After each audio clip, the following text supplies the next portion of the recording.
पॉझिटिव्हिटीने खूप जगण्याचं बळ मिळतं आणि जेवढी नेगेटिव्हिटी तुमच्या आजूबाजूला असेल तेवढे तुम्ही खचत जाता, तुमचा आत्मविश्वास कमी होत जातो. धकाधकीच्या आयुष्यात माणूस एवढा सध्या टेन्शनने ग्रासलेला आहे, त्याला परत काही आपल्या कलाकृतींमधनं टेन्शन द्या, पुन्हा त्याला विचार करायला भाग पडा, यापेक्षा त्याला 2 तास या आणि तुम्ही मनमुराद हसा. मग ते नाटक असो, सिनेमा असो, आमचा हास्य जत्रा हा शो असो.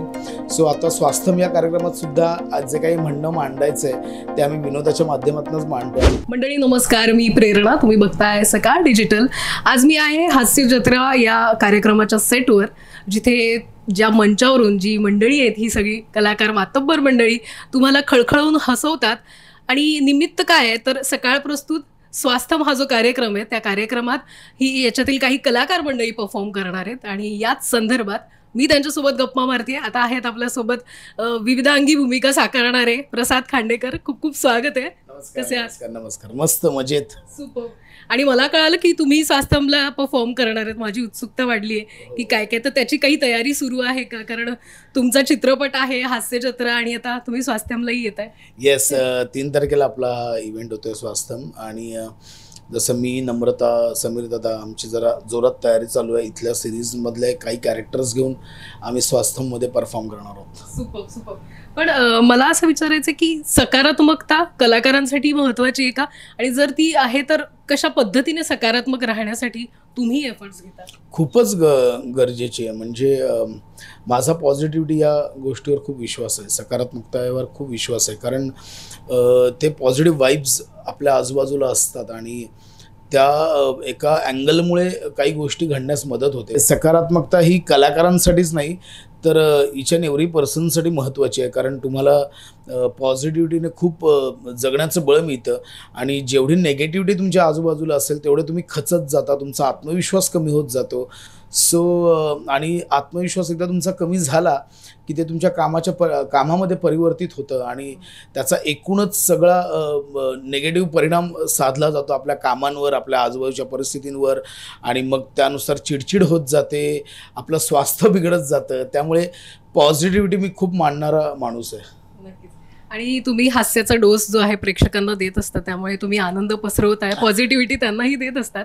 पण मला असं विचारायचं की हास्य हे एक औषध मानलं जातं आणि तुमचं यावर मत काय? आणि जेव्हा प्रेक्षक तुम्हाला प्रतिक्रिया देतात की अनेक पेशंट्सही असतात, त्यांच्याकडून प्रतिक्रिया, लहानांपासून मोठ्यांपर्यंत सगळे हा कार्यक्रम बघतात आणि तुमच्या विनोदी शैलीने तुम्ही इतकं छान प्रेम, आनंद पसरवतात, तर त्याबद्दल की हास्य कशा पद्धतीने मेडिसिन सारखं वर्क करतं? मी असं मानणाऱ्यातलं आहे की सध्या बघशील तर आजूबाजूला म्हणजे कोविड काळापासून तर विशेषतः जरा टेन्शनचं वातावरण होतं आणि आत्ता मनुष्य जगण्यासाठी अक्षरशः धडपडतोय. म्हणजे आपल्या आजूबाजूला स्पर्धा एवढी वाढली आहे की तुम्ही 1 मिनिट जरी थांबलात तरी तुम्हाला मागचा तुम्हाला ओव्हरटेक करून जातो.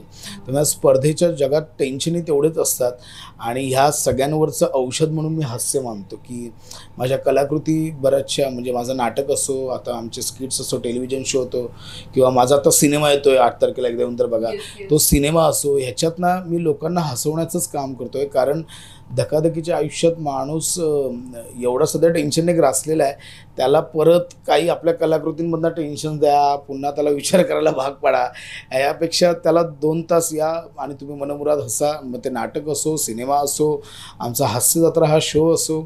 सो आता स्वास्थ्यम या कार्यक्रमात सुद्धा आज जे काही म्हणणं मांडायचं आहे ते आम्ही विनोदाच्या माध्यमातूनच मांडतो. आणि विनोदाच्या माध्यमातून म्हणजे तुम्ही जर लोकांना काही समजवायला गेलात तर त्यांचं असं कधी कधी होते की हा काय उपदेशाचे डोस पाचतोय, परंतु जेव्हा तुम्ही विनोदाच्या माध्यमातून ते सांगता तेव्हा ते लोकांना बरंचसं पटतं. म्हणजे आपण शालजोडीतले देतो म्हणा किंवा चिमटेकात काही गोष्टी मांडतो आणि ह्या गोष्टीचा वापर अगदी पूर्वापार चालत आला आहे. म्हणजे मग दादा कोंडकेंचा सिनेमा असो, पुलंची काही पुस्तकं असो, पुलंच्या कलाकृती असो, प्रत्येकातनं जे काही लोकांना सांगायचं ते विनोदी पद्धतीनं ते सांगितलं जातं आहे.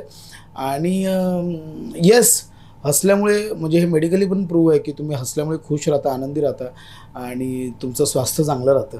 नक्कीच. आणि प्रेक्षकांना तुम्ही देता हास्याचा डोस, तो फार महत्त्वाचा असतो आणि नियमित जे प्रेक्षक आहे ते आवर्जून तुमचा कार्यक्रम बघतात. मानसिक आरोग्य म्हणजे तुम्ही सलग शूटिंग करत असता, रिहर्सल आहे, आता तर तुमची तर इतकी जबाबदारी, एका ठिकाणी चित्रपट आणि या सगळ्या गोष्टी आणि लेखनही असतं, तर या सगळ्यात मानसिक आरोग्य कशा पद्धतीने राखलं जातं? मी माझं मानसिक आरोग्य राखण्यासाठी मला ज्या आवडतो त्या गोष्टी करतो. मीन्स मध्ये काही गॅप मिळाला, जो काही गॅप मिळाला, 1 दिवस 2 दिवस 5 दिवस मी आउटिंगला जातो. मला फिरायला प्रचंड आवडतं. मला माझ्या कुटुंबासोबत आणि मित्रांसोबत वेळ घालवायला आवडतं. माझा मुलगा 6 वर्षांचा आहे. मला त्याच्यावर वेळ घालवायला आवडतं. त्याच्यावर असलं की मी खूप खुश असतो, आनंदी असतो. मला वाचन आवडतं, मला म्युझिक ऐकायला आवडतं, मला कॉमेडी शोज पाहायला आवडतात. मग ते अगदी चार्ली चॅप्लिनचे चित्रपट असो, दादांचे चित्रपट असो, पुस्तकं असो. सो मी माझं मानसिक स्वास्थ्य सांभाळण्यासाठी या गोष्टी करतो. आणि दुसरी गोष्ट म्हणजे काही एखादी निगेटिव्ह किंवा आपल्याला न पटणारी गोष्ट घडलीच तर ती मी तशीच जरा बाजूला ठेवून देतो. मी त्याचा फार विचार करत नाही आणि पुढे ती कॅरी फॉरवर्ड करत नाही, कारण त्याचा त्रास आपल्यालाच होतो. समोरच्या व्यक्तीला किंवा समोरच्या परिस्थितीत काय त्यांना किती इम्पॅक्ट होतो त्याचं माहिती नाही, पण जेवढा त्या निगेटिव्ह गोष्टीचा मी विचार करतो तेवढा मलाच त्रास होत जातो. आणि अजून एक मला मोठ्या सरांनीच एक वाक्य सांगितलं होतं. ते 4-5 वर्षांपूर्वी आमची अशी चर्चा चालू होतीच, तेव्हापासून मी तेही अंगीकारलं की ज्या गोष्टी माझ्या हातात नाही आहेत त्यांच्याबद्दल मी विचार करत नाही. मग त्या किती निगेटिव्ह असल्या पण माझ्या हातात ती गोष्टच नाही आहे. ते जे काही घडायचं आहे ते घडणार आहे. त्याला फेस कसं करायचं एवढंच माहिती आहे. तर या सगळ्या गोष्टींमधनं मी माझं मानसिक स्वास्थ्य सांभाळत असतो. नक्कीच. विनोद लिहिताना म्हणजे बऱ्याच गोष्टींची काळजी घ्यावी लागते. मग तुम्ही विविध मुद्दे असेल किंवा ज्या पद्धतीची विविध पद्धतीची कॉमेडी असेल, विनोद करताना कोणत्या गोष्टीची काळजी घ्यावी लागते, तर ते काय असू शकतं? पहिला म्हणजे ह्या आधीच्या काळात केला जाणारा विनोद आणि आत्ताचा विनोद हा प्रचंड फरक आहे. म्हणजे मी पुन्हा पुन्हा दादांचं आणि पुलंचं उदाहरण एवढ्यासाठी देतोय की त्यांनी त्या काळात जे विनोद केले त्या काळातले जे विनोद आत्ताच्या काळात मांडणं खूप कठीण झाले किंवा अशक्य म्हटलं तरी चालेल. कारण कधी कोणाच्या कोणत्या पद्धतीने भावना दुखावतील हे सांगता येत नाही. परंतु आम्ही हास्य जत्रेत असो किंवा बाकी कलाकृतींमध्ये असो त्यातनंही आम्ही विनोद फिल्टर करून लोकांना समोर मांडण्याचा, त्यातून त्यांना हसवण्याचा, त्यातून त्यांचं प्रबोधन करण्याचा नेहमी आमचा प्रयत्न असतो. आणि आम्ही बऱ्यापैकी त्यात सक्सेस झालेलो पण आहोत, कारण लोकांचं प्रेमच तेवढं मिळतं आहे. सो नक्कीच आत्ताच्या काळात विनोद करायची एक पद्धत बदलली आहे आणि खूप सारे रेस्ट्रिक्शन्स आले आहेत की खूप बंधनं आली आहेत. पण ह्याचा मी म्हणजे आता पुन्हा पॉझिटिव्हिटी ह्याच्यावरच येतो की मी याचा पॉझिटिव्ह विचार अशा प्रकारे करतो की ती बंधनं आल्यामुळे मला खूप विचार करावा लागतो आहे आणि फिल्टर करावं लागतं आहे. पण त्याच्यातनं ते फिल्टर केल्यामुळे आणि नाविन्य शोधल्यामुळे एक नवीन विनोद तयार होत आहेत, नवीन सिच्युएशन्स तयार होत आहेत. तर म्हणजे जर कदाचित असं असतं की कोणी कसाही कोशारही विनोद करा एवढं सोपं असतं तर कदाचित खूप गोष्टी सोप्या झाल्या असत्या. पण आता ते तेवढंच कठीण झाल्यामुळे नवीन नवीन सिच्युएशन्स आणि नवीन नवीन विनोद निर्माण आमच्याकडनं केले जात आहेत. तर ह्या गोष्टीचा मी असा पॉझिटिव्हली पण विचार करतो. नक्कीच. आणि प्रेक्षकांना म्हणजे प्रत्येक एपिसोडमध्ये काहीतरी नवीन बघायला मिळतं आणि खरंच खासियत आहे हास्य जत्रेची. आणि तुम्ही प्रेक्षकांना जो आनंद देताय म्हणजे खळखळून हसतात प्रेक्षक आणि तुम्हाला दाद देत असतात.